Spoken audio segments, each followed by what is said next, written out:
Namaste, welcome to this episode of the Thursday Thoughts.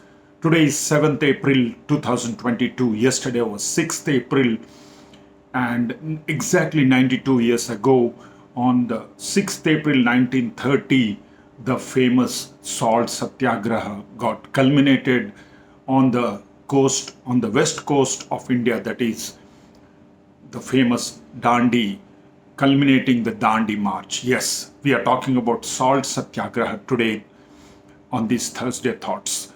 12th of March 1930 was when the Salt Satyagraha was started by Mahatma Gandhi. And from 12th March 1930 to 6th April 1930, 24 days was this Salt Satyagraha. And after the 24-day march, Mahatma Gandhi picked up a lump of salt to shake the whole British Empire, as it is known as. Mahatma Gandhi led 78 satyagrahis selected by him from Sabarmati Ashram to the coastal village of Dandi, 239 miles or 385 kilometers, the distance that the whole march took place.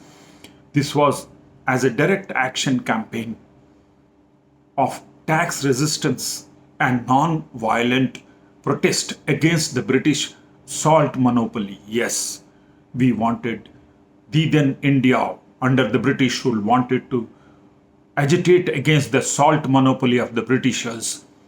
What was that salt monopoly? It was a salt law. Yes, it was the salt law of 1882 that stated that none of the Indian individuals or groups could collect or manufacture, buy or sell salt. Every grain of salt has to pass through the British depots, and individuals were levied very high level of taxes on the salt purchase. Atrocious, is it not? Yes, that is what the freedom fighters at that time thought so. When Gandhi broke the salt law on the morning of 6th April 1930, that is at 8:30 a.m. at Dandi, it sparked large-scale act of civil disobedience against the salt law by millions of Indians. Yes, that is how it turned out to be. More than 60,000 Indians were arrested all along the coasts. By the end of April 1930, Gandhi had chosen 6th April for the culmination of this Dandi March, as it was the first day of the National Week that began in 1919, when Gandhi conceived the idea of National Hartal or strike against the Rowlatt Act. Now let us see what was the precursor for the Dandi March. As we all know, on 31st of December 1929, at the stroke of midnight, everything happens at the stroke of midnight for India. The freedom also came to India on 15th August midnight.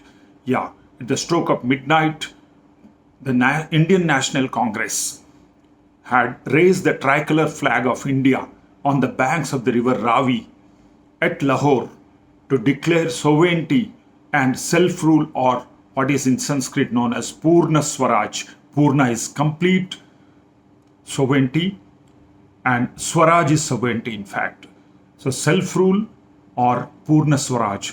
And on 26th of January 1930 again, the declaration of Purna Swaraj was made, and that is how we celebrate our Republic Day on the 26th of January, because 26th of January 1950 we adopted the Constitution of India.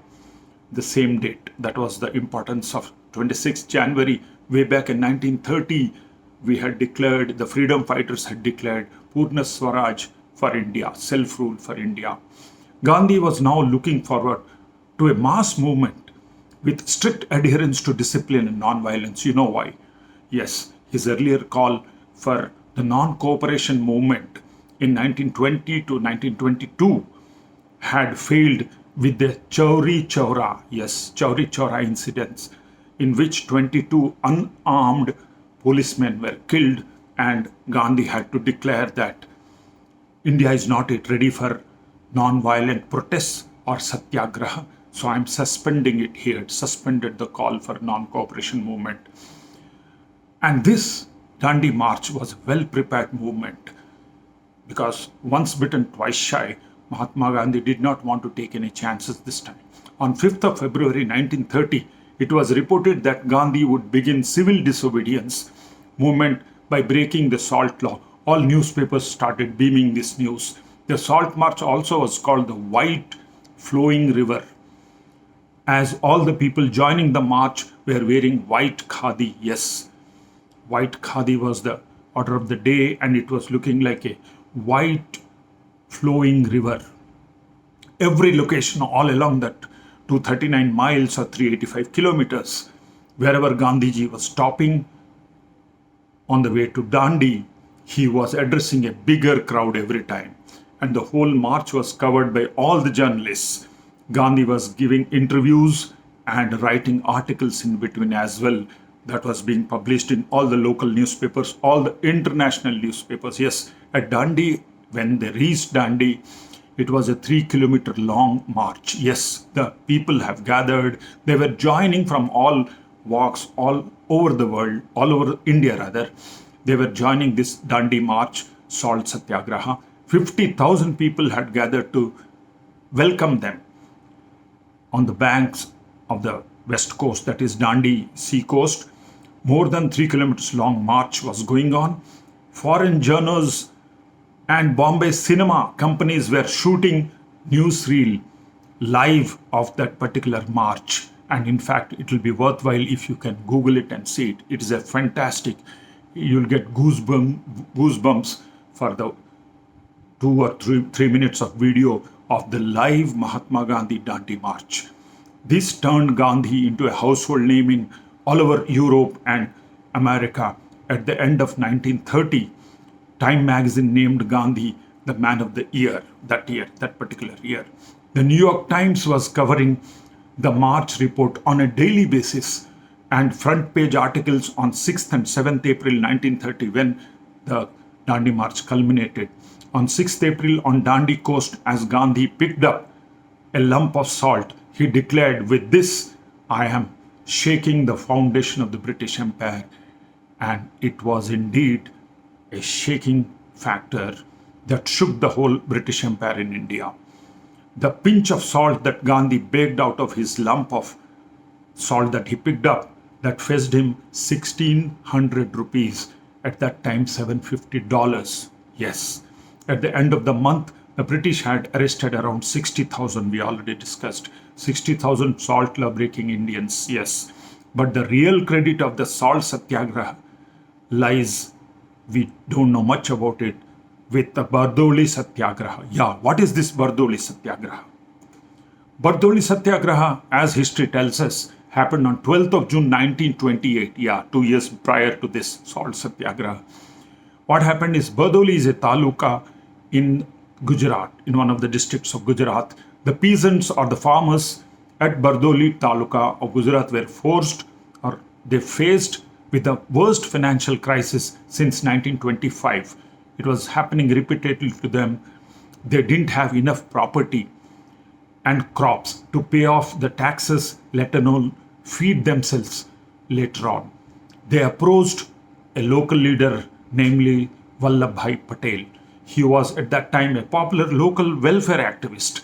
That's all. They approached Sardar Vallabhbhai Patel. Sardar tells all of them, to fight against the tax policies of the Britishers, the farmers have to be ready to sacrifice everything in their life. And the farmers were ready to fight with the British, with Sardar as their leader.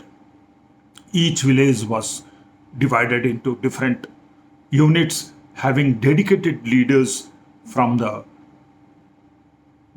assistants of Sardar Vallabhbhai Patel, and it was like a well organized, very much disciplined Satyagraha movement, and it was a huge success as the British returned whatever they had snatched away from the farmers, and even the tax also was reduced from 30% to just 6.05%.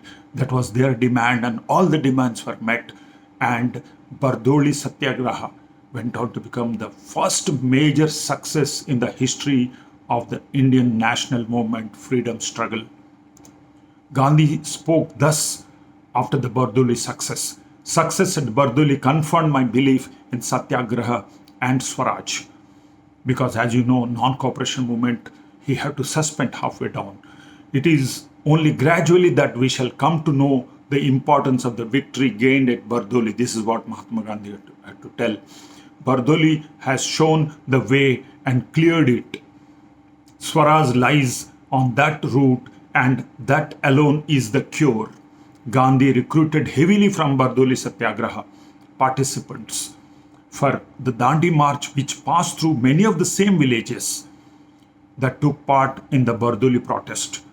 Thus, the revolt gained momentum and impetus and had support from the length and breadth of India. So, that is how the birth of the freedom struggle took place. The Dandi March, the iconic Salt Satyagraha, took place, and it is worth our younger generation, the next generation, next or Gen Next, our next gen should know about this freedom movement, know about the importance of Mahatma Gandhi, the importance of our freedom fighters, the Iron Man of India, Sardar Vallabhbhai Patel. That's all, ladies and gentlemen, for this Thursday Thought. God bless you all. Take care of yourself. Bye bye.